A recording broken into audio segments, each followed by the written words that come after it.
because Texans have mastered the safe strategies, they don't need an order from Austin, Texas telling them what to do. They know the right thing to do.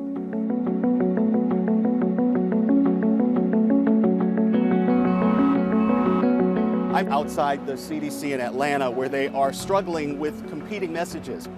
Yes, the vaccine is rolling out, but they say, no, it is not yet time for parties and super large gatherings. The president and the director of the CDC are now trying to warn states about rolling back public health measures. They worry that we could lose some of the gains against the coronavirus that we've already made.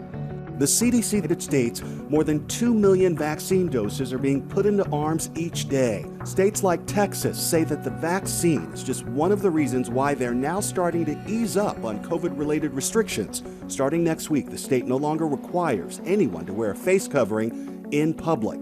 Texas Governor Greg Abbott has gotten an earful from public health officials over this and answered his critics Thursday night. By the time we get to the end of March, every senior who wants a vaccine will be able to get one. Bottom line is, all the numbers have improved. There has to come a time when there is not going to be any more shutdown. And now is the right time to allow businesses that want to open to be able to open. Mississippi is also saying goodbye to face masks.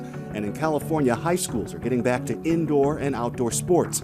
But in states like Connecticut, Alabama, and West Virginia, they're still so concerned about the spread of disease, they are extending rules requiring masks. The bottom line is we've kept the mask mandate in place for more than a generous period of time because it's helped.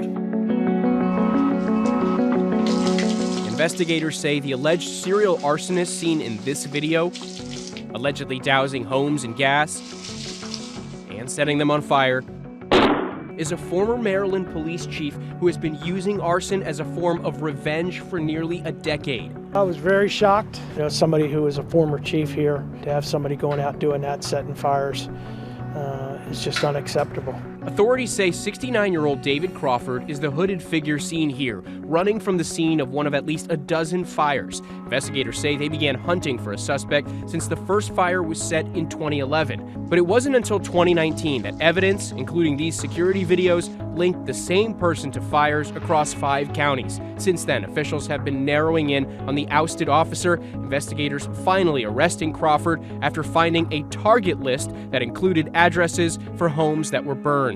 While there were no reported injuries to either residents or fire department personnel as a result of these fires, the outcome could have been very different. Among his alleged victims, fellow officers, and the man who replaced him after he was fired from his job as a police chief. Crawford also allegedly used arson to harass his stepson, who moved multiple times, but each time he got into a new place, police say Crawford burned that home too. Crawford is now charged with multiple counts of arson and attempted murder.